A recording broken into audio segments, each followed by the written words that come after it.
धुंधकारी बबुबात महान प्रेत कुकर्म। वो कुकर्म के कारणवश प्रेत बना। क्यों? कुकर्म क्या था? जो घर का धन है वो धीरे धीरे धीरे धीरे करके सब वेश्याओं को सौंप दिया। मदिरा का पान करता है। तेन वैश्या कुसंगेन पित्रम वित्तम तू नाशितम। जो माता पिता के द्वारा दिया हुआ धन है ना, वो तो वेश्यावृत्ति में, मदिरा का पान करने में, पूत सपूत तो क्यों धन संचय है। पूत कपूत तो धन क्यों संचय। यदि सपूत है तो भी तुझे संचय करने की आवश्यकता नहीं है, वो कमा लेगा। और कपूत है तो कितना भी कमा के रख जा, सब बर्बाद कर दे। वंदत्वम तु समीचीनम कुपुत्रो दुखदायका। कुपुत्र से तो अच्छा है कि बंदिया रह जाए, यानी बांझ हो जाए। शास्त्र कहते हैं जननी जने तो भक्त जन या दाता या सूर, कायर ते तो बांझ भली मत को अपना नू। भैया इससे तो अच्छा है कि बांझ हो जाए भले, लेकिन कुपुत्र यदि है, एक वान गुणवान पुत्रो निर्गुणस्य सतेवरा। एक गुणवान पुत्र की आवश्यकता है, ना कि अनेक मूर्ख पुत्रों की।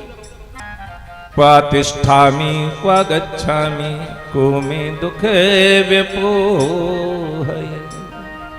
और भैया जब ऐसा संकट देखा गोकर्ण ने कि उनके पिता आत्मदेव पुत्र के लक्षणों से दुखी हैं, जब गोकर्ण ने देखा कि मेरे पिताजी दुखी हैं, देखो दो संतान हैं और दो संतान का भाव अलग अलग है, कर्म अलग अलग है। जो गाय के द्वारा पैदा है उनका नाम गोकर्ण रखा गया, जो धुंधली का पुत्र है उसका नाम धुंधकारी रखा गया। गोकर्ण में विद्यावान है, निष्ठावान है, गुणवान है, चरित्रवान है, विद्यावान है, लेकिन धुंधकारी महाखल। गोकर्ण ने पिताजी को उपदेश दिया, देस्ते मास रुद्रे भिमति त्यजत्वम जाया सुतादिषु सदा ममतां विमुच्य पश्यानिशं जगदिदं क्षणभंगनिष्ठम् वैराग्य राग रसिको भव भक्ति निष्ठ। पिताजी यह शरीर हाड़ मांस का रुद्र का पिंड है, इसे आप मैं मानकर दुख पा रहे हैं, इसलिए भगवान का भजन करो, ये बेटा बेटी के चक्कर को छोड़ दो। हमारे गुरुदेव, मैं हर कथा में गुरुदेव की इस पंक्ति को गुनगुनाता हूं।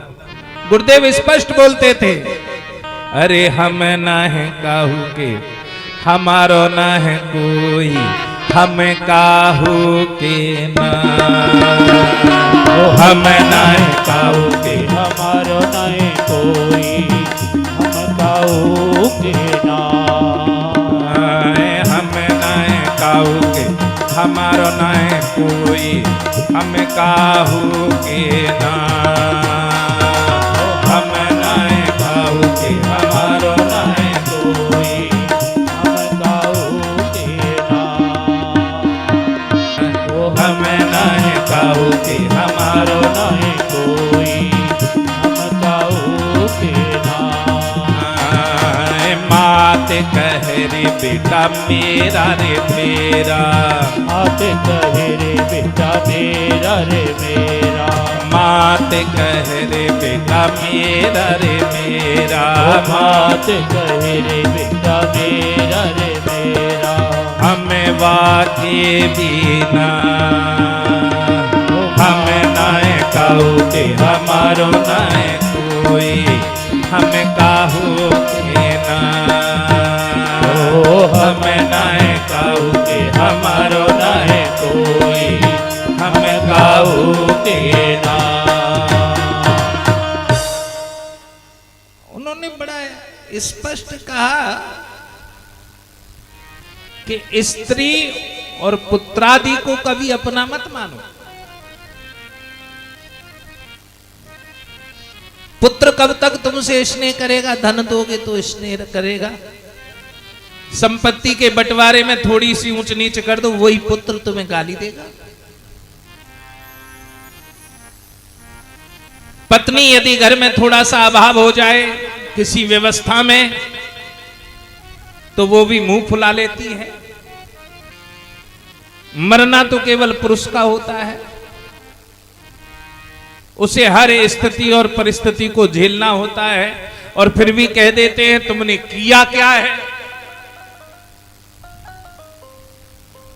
तो महाराज स्त्री और पुत्रादि को अपना ना मानो। स्वयं कह रहा है बेटा अपने पिता से, गया श्राद्ध सते नापि मुक्तिर्मे ना भविष्यति।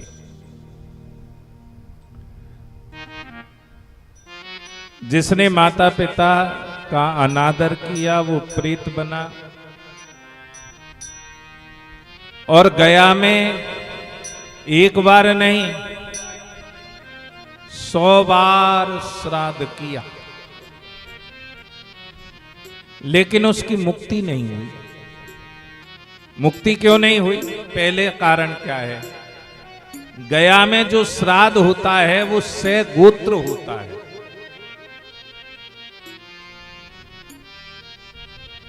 धुंधकारी का जन्म अन्य परिवार का था और पालन पोषण अन्य परिवार में हुआ। गोकर्ण का जन्म गाय के गर्भ से हुआ।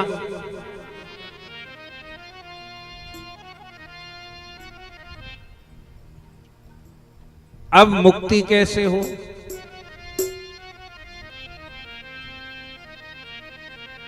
तो यहां सूर्य भगवान से पूछा गया। गोकर्ण सूर्य के उपासक थे। उन्होंने कहा श्रीमद् भगवतान मुक्ति सप्ताहम वाचनम कुरु। सप्ताह वाचन किया जाए। जब सप्ताह वाचन होगा तो कल्याण हो जाएगा। और जब सप्ताह वाचन के लिए कहा गया